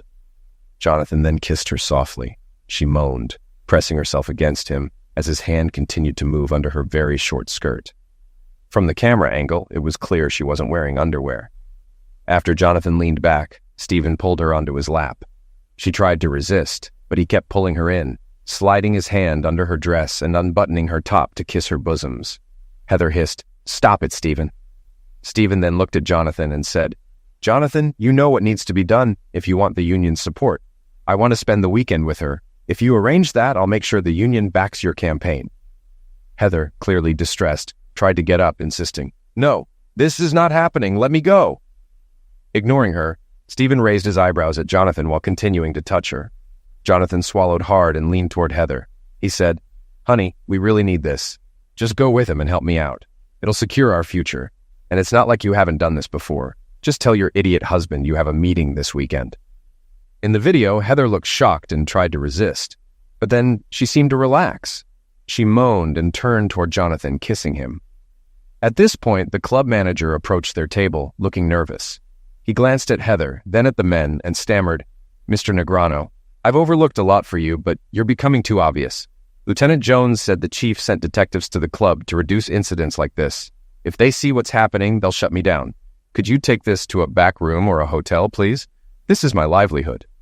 Stephen laughed and looked at one of the large men sitting across the table.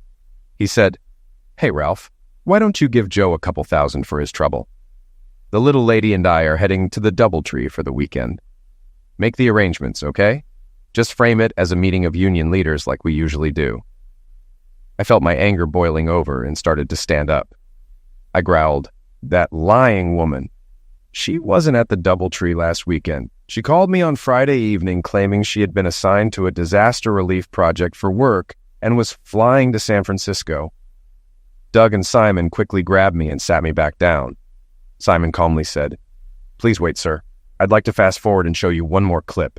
Then you can read the report in full. We have some suggestions we'd like to discuss, but I figured you might want to see the footage first. Simon continued. My operatives stopped filming at the club and sent reinforcements to the DoubleTree ahead of Stanley and Heather. Once Stanley's men checked him in, they went to the bar for a few drinks. My operatives, dressed as hotel staff, followed them into the room once it was opened. After the thugs inspected the place, my team started adjusting the pillows, flowers, and other decorations, acting like they were preparing the room.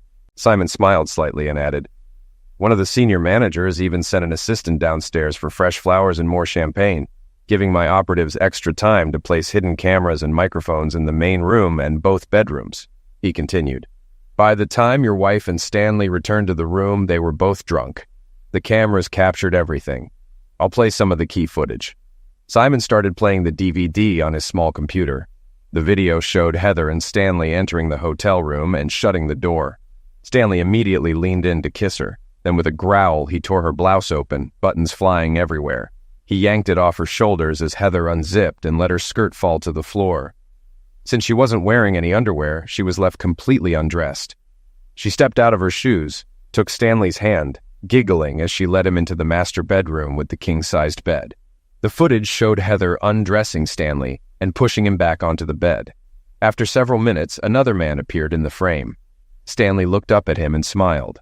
The man was the city services director. The video documented Heather engaging in sexual acts with both men.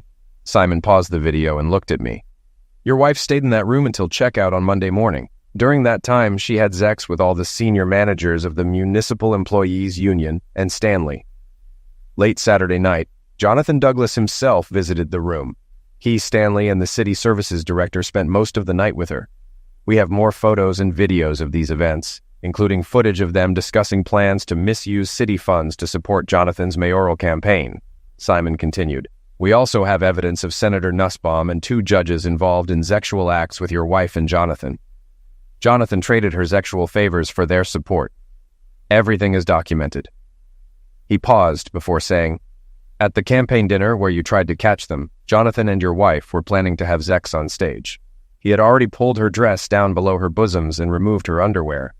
He was about to start when she heard you and made him stop. That's when they ran. We have photos of that as well. It's probably best you didn't cause a scene, as the photos could have made things worse for you.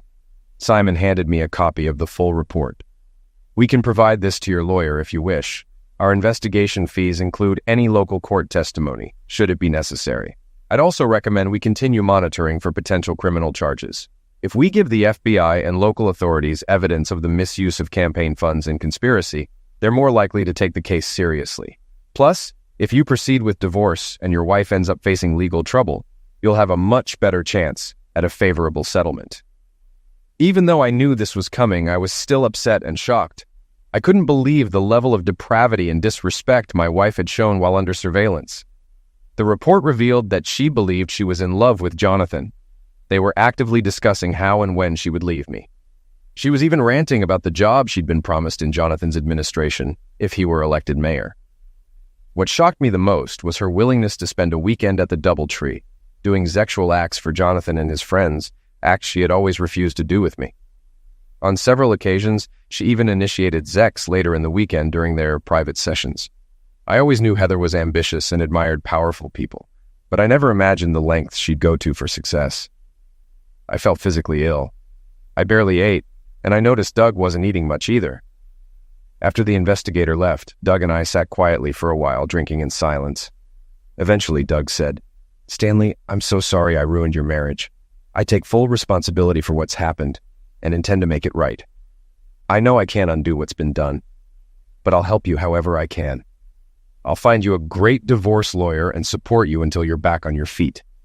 I got up from the table and looked at Doug. "Well, start looking for that lawyer. I was about to give Heather an ultimatum. Either she straightens up or we get divorced, even before I knew for sure she was cheating. But now after seeing this, I can't believe it.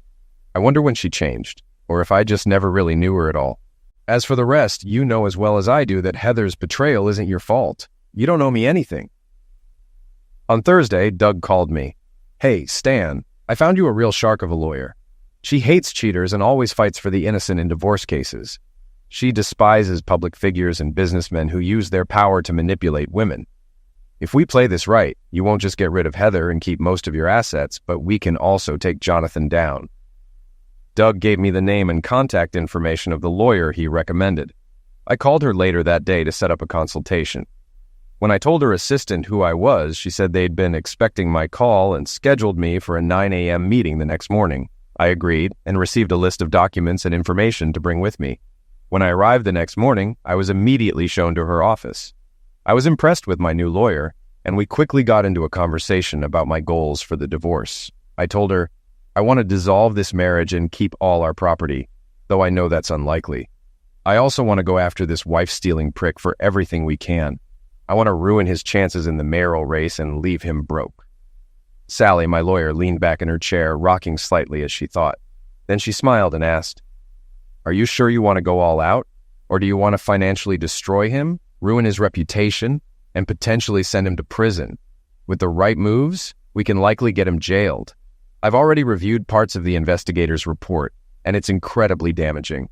Sorry to say, but this case is so egregious that we could take down most of the key players involved. In fact, I'm legally obligated to hand over the report to the authorities because they've violated several federal laws. If we go to the authorities first and then file for divorce, we'll shot him harder. If you file first, he might find a way to escape or avoid punishment for a while." I replied, "I don't care what we do to him and the others who slept with Heather. As painful as this is, I know Heather is the one responsible for all of this. But she couldn't have done it without him. From the moment I saw him meet her, I knew he was the one pursuing her. He kept after her until she gave in and ended up in his bed. It takes two to tango. She always wore her wedding ring, so he knew she was married. I even heard them on tape, talking about her stupid husband and planning how to treat me. When the time came for the big breakup, Sally and I worked through her questions, and I made a firm decision. I told her to prepare and filed the divorce papers immediately. We also agreed that the private investigator's report should be handed over to the FBI right away to trigger an investigation into campaign law violations and the misuse of union and city funds. Sally suggested I contact the process server to serve Heather and threaten legal action against Jonathan Douglas. She warned, "If he's like most politicians, he might threaten you with physical damage, try to get you fired, or even countersue if you persist. He may also attempt to negotiate secretly and offer you a bribe. If that happens, and depending on the source of his funds, we could strike him with additional campaign law violations. Politicians often divert campaign money for personal use, and I wouldn't be surprised if he tries to do that." Sally then pulled out a tiny microphone and a recorder. "I want you to keep these with you at all times. Wear the microphone hidden in your hair and keep the voice recorder in your car. The transmitter has a range of about 1 kilometer, but even if you're out of range, the recorder will capture up to 6 hours of audio. It will automatically download the recordings when you're back within range of your car. If you give me your car keys, I'll have someone install a dash cam while we finish here. She also advised, consider rehiring a private investigator, or let me hire one to continue watching your wife and Mr. Douglas. I've heard rumors that your wife isn't the first woman he's seduced, and he's used illegal means to cover things up in the past. If we can catch him discussing plans or trying to manipulate the situation, we can really nail him and your wife. I smiled and said, the private investigator I hired gave me similar advice. I still have him on retainer. The next Thursday, Sally called. Mr. Malone, we're ready to file for divorce and serve your wife. Do you still want to follow the plan and attend when she's served? Absolutely. At least that I'll get some satisfaction out of it. I thought about it and suggested, what if we serve her tomorrow night at campaign headquarters? Wouldn't that be a good time?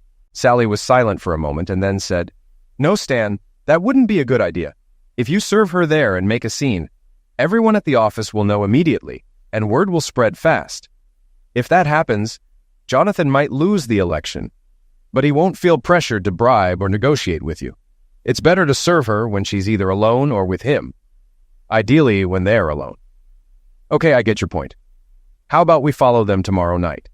Heather usually doesn't get home until midnight on Fridays, and the investigators' report said they often spend Friday nights alone in a hotel room. It's usually the same one they use during lunch. Couldn't we serve them room service and catch them in the act? Sally agreed to hire a process server to interrupt their Friday night hotel rendezvous. When I arrived at my office, 2 men in suits were waiting for me. They introduced themselves and asked to talk about how I was managing some funds for their widowed mother. I smiled and invited them in. Once the door was closed, they showed me their FBI badges. They explained they were working on Jonathan's case based on the materials my lawyer had sent over. When they found out I planned to use a process server and record the interaction, they asked me to wear one of their devices to capture the conversation. This request made me uneasy, as I had been considering how I might make some side money off of Jonathan, my winnings, so to speak. But I couldn't come up with a good reason to refuse, so I agreed to wear their wire too. That evening, we all followed the two lovebirds from campaign headquarters to the hotel. They left around 7 p.m. and were in the room by 7:30. There were so many of us it felt like a parade, and I worried we'd be spotted. After they got to the hotel, we waited for almost an hour. I had the foresight to bring my camera to capture everything. I'm not usually into home movies, but in this case, I made an exception. We were just about to knock on the door when a fortunate coincidence occurred. The elevator doors opened, and a room service waiter came out, pushing a cart full of dishes. He walked toward the room and gave us a questioning look. I smiled, pointed at the door, and said, "Go ahead, be our guest. We didn't mean to interrupt Mr. Douglas's dinner. We'll just step aside for a moment." The waiter smiled and said, "No problem." He knocked on the door, and when Jonathan asked who it was, the waiter replied, "Room service." The door opened, and the waiter entered. The process server and I stayed out of sight, waiting for the waiter to leave. As he opened the door to exit, I moved forward to keep it from closing. The process server and I quietly slipped into the room, staying out of view. We waited until Jonathan and Heather started their dinner before fully entering. I was ahead of the process server when we walked in, and the sight before me was shocking and heartbreaking. Despite the detective's report, seeing it in person was far worse. Heather and Jonathan were completely undressed, sitting at a table with their meal laid out. They had ordered appetizers, dessert, and wine. Heather was sitting on Jonathan's lap, her back to him, as they fed each other while having sex. They looked completely lost in their own world, kissing tenderly as they enjoyed each other's company. I began filming as we turned the corner. Finally, I gave the process server a nod and he stepped forward. He asked, "Are you Jonathan Douglas and Heather Malone?" Heather screamed, jumped off Jonathan's lap, and ran to the bed, grabbing a hotel robe to cover herself. Jonathan cursed and stood up angrily. He growled, "Yeah, I'm Jonathan. Get the hell out of my room. How did you even get in here?" The process server replied calmly, "The room service waiter let us in. Didn't you hear us ask if we could enter? I thought you invited us."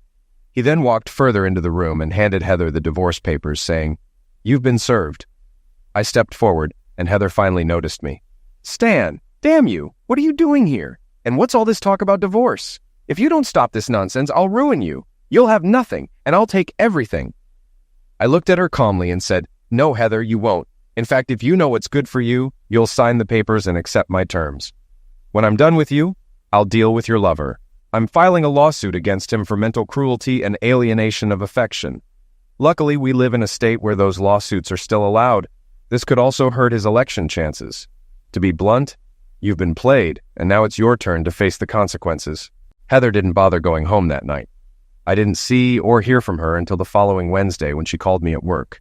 She didn't apologize or make small talk. As soon as I answered, she said, "Jonathan and I want to meet with you to settle this mess. We've booked a conference room at the hotel for tonight. Be there at 7. She didn't ask if I could come. She simply commanded it. I called Sally and told her about the call, then contacted my FBI contact. Sally insisted I go, and both she and the FBI would be there to support me in case things went sideways. When I arrived at the hotel, I asked the receptionist where the meeting was and was led down a hallway to a small conference room. A large man stood guard at the door. As I tried to enter, he stopped me. "There's a private meeting going on, sir," he said. "I know," I replied. "I'm Stan Malone, and I'm supposed to be here." After checking my ID, the guard knocked on the door. The door opened slightly, and he said, "Mr. Malone is here, sir." I couldn't hear the response, but the door closed again. The guard turned to me and said, "I'll need to search you, sir. Please empty your pockets into this tray." I emptied my pockets, and he patted me down. I was getting irritated and asked why I was being searched. The guard smirked and said, "Well, sir, political figures have been known to attract assassins, and Mr. Douglas doesn't want to take any risks." I suspected they were really searching for a wire or recording device, but didn't question it further. Fortunately, I had hidden the tiny transmitters in my long hair, glued to my head. After the search, I waited another 5 minutes before they finally opened the door and allowed me into the conference room. When I walked into the room, I saw Heather sitting at the table, looking directly at me. She looked guilty, her face and chest flushed. When she shifted in her seat, I realized she wasn't wearing any underwear. Then I glanced at Jonathan, and I nearly lost control. His eyes were gleaming, and he had a smug grin on his face, clearly gloating about having just slept with my wife. The meeting went exactly as Sally and I had anticipated. Jonathan started by threatening to get me fired from my job, and then he escalated to threats of physical damage unless I gave Heather a better deal and dropped my plans to sue him and his campaign. I leaned back in my chair and calmly said, "Listen, I know you and your cronies might be able to damage or even eliminate me, but that won't save you. I've taken precautions. If anything happens to me or my family, even an accident, several packages will be sent out automatically. You know as well as I do that not all media can be controlled, and some will publish the information, especially if I'm seriously hurt or eliminated. You'll be finished." I watched Jonathan's face fill with anger, and I saw that familiar tension in Heather's expression that meant she was furious. Smiling, I continued, "I know exactly what you were doing before I walked in here, and I have photos of you doing it several times before. In fact, I have photos and recordings from your meeting last week with union leaders and senior city officials at the hotel. Do you really think they'll thank you for dragging them into this mess? If anything happens to me, the paperwork being mailed out will expose them, Heather and you. Some of these people, let's just say, aren't ones you want to cross." Heather glared at me, while Jonathan, looking a bit sick, tried to maintain his composure. He snapped, "You heard what I said. Stop your threats and end this quietly, or else—" His voice grew colder as he glared at me. "Now get out of my room!" I smiled and leaned forward. "You know, Jonathan, I might reconsider everything if I were confident in a fair divorce settlement from my wife," I said calmly. "But if this town's idiots elect you, they'll get what they deserve." I stood up, maintaining eye contact with Jonathan until he looked uneasy. I could tell it took all his effort not to look away. I chuckled softly and turned toward the door. Before leaving, I glanced back and said, "Oh, by the way, Jonathan, things are going to get very uncomfortable for you soon." Without waiting for a response, I walked out. When I got home, I found my private investigator waiting in the driveway with the FBI agent. They were ready to debrief me. After removing their microphones and packing up the equipment, the investigator smiled and said, "We got it all. After you left, Jonathan ordered his people to put you under surveillance and dig up anything they could use against you. You really rattled him." 3 days later, I followed up with Sally about the divorce. After some discussion, I brought up Jonathan. "Sally, I'm done waiting for this idiot. I told him and Heather what it would take for me to walk away, and they're still blocking me. Let's get aggressive. File the lawsuit against Jonathan. I think we should go for $10 million in damages." Sally paused to consider, then said, "Let's do it. That'll definitely get his attention and make headlines." As I left Sally's office and got into my car, I noticed one of Jonathan's thugs following me. He stepped back, grabbed his phone, and started gesturing wildly while talking. He must have overheard my conversation about the lawsuit. That evening, Jonathan called me, his voice filled with controlled fury. "Listen, idiot," he began, trying to sound calm. "Heather and I talked about the meeting, and we've decided to give you some of what you want. She'll sign the divorce papers without any changes, and she'll walk away with only her personal assets and quit her job. As for me, I'm willing to settle out of court. I'll make sure there's a voluntary settlement agreement if you promise to keep quiet about all this." I couldn't help but laugh. "Jonathan, I can promise you that I won't be the one to leak anything. But I can't control what others might do. There are probably hundreds of people who know by now that you're sleeping with my wife." There was a tense silence on the other end before Jonathan spoke again, frustrated. "Fine. I'll offer you $1 million, no questions asked, if you sign a non-disclosure agreement. Heather will hand over the signed divorce papers with your proposed terms." I shook my head, amused. "Jonathan, I just told my lawyer to file a $10 million lawsuit. You'll have to offer a lot more than $1 million to make me drop it. Heck, I could probably make more than that from book and movie deals about this story." Jonathan cursed under his breath before speaking again. "Okay, $1.7 million. That's my final offer.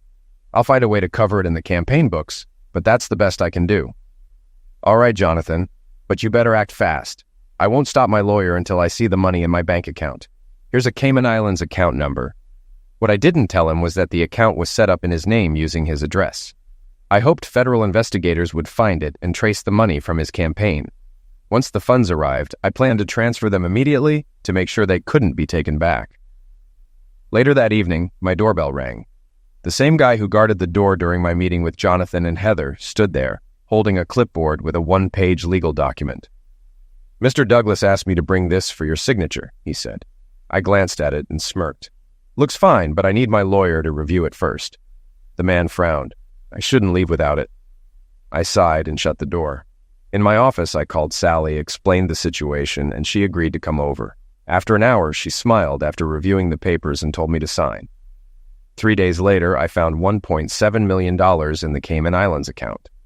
That same day, my lawyer informed me Heather had signed the uncontested divorce papers, which were filed and would be final in 30 days.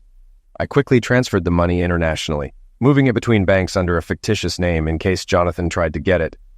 During this time, my work suffered. My commissions dropped to half, and I struggled to focus. Colleagues often had to cover for me and earned commissions on my clients' sales. Even after the divorce was finalized, I was still distracted, making costly mistakes at work. Worse, I couldn't stop worrying that Jonathan or his friends would retaliate. One night, the doorbell rang after 9 p.m. Heather stood there crying with a fresh bruise on her face. "Stan," she whispered, "can I talk to you?" I almost shut the door, but hesitated. I let her in, leading her to my office. She sat, still crying, then finally spoke. "Stan, I know it's too late, but I wanted to apologize. I realized what a huge mistake I made. Jonathan knew exactly how to manipulate me. I fell for him, and the job he promised after the election made me lose sight of us." Her sobs intensified. "I was furious with you on New Year's Eve when you tried to separate us. I was already late when you pulled me away from Jonathan. He had convinced me to sleep with him less than 3 hours after we met. I'm so sorry." Heather's voice trembled as she described how, after just a few weeks of sneaking around, she became convinced she had to fully support Jonathan. He promised to leave his wife and marry her after the election, claiming it would hurt his campaign to do it sooner. She got caught up in the dream of being a mayor's wife, and maybe even a senator's or governor's, losing touch with reality. That evening, she found Jonathan with a young campaign volunteer. "You were right, Stan," she said bitterly. "He fed her the same lies he told me. When I confronted him, he laughed and said, 'What makes you think I'd marry an old strumpet like you, especially one with a history of cheating and sleeping around?'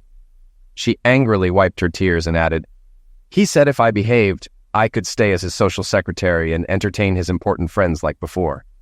Sobbing, she continued, 'I slapped him and he punched me. He's ruined everything, Stan. And I know it's too late, but I wanted to apologize for what I did to us. If you can forgive me, I'd love to try again. She gave me a hopeful, regretful look, kissed me on the cheek, and left. I watched her car speed off and sighed, wishing she'd realized all this before everything fell apart. In the days that followed, I couldn't bear to stay in the house. The memories were too painful. I listed it for sale and hired an agent to help me find a new place, somewhere free of the past. I brought in movers and a crew to clean up. Occasionally, I called Doug or Sally for updates. They told me the feds had taken over the investigation, suspecting corruption in the local police. They agreed to keep my name out of it unless absolutely necessary, and Sally reassured me the feds had enough evidence to honor that agreement. About 6 weeks later, I woke up to news that the feds had arrested everyone involved in Jonathan's scheme. They were charged with corruption, campaign violations, and racketeering. Jonathan was arrested for misusing funds and selling promises of future appointments. Surprisingly, or not, Heather was also arrested for her role. I called Sally, but all she knew was that leaks had come from other sources, not me. Everything was falling into place, and the money Jonathan paid me was safe. I couldn't help but smile, remembering how I had carefully planted incriminating documents while looking for Heather. After talking to Sally, I sat back, finally at peace. I had my revenge on Jonathan, freed myself from my unfaithful wife, and had $1.7 million to start over. Now I was free to begin a new life, find someone truly worthy, and maybe even start a family.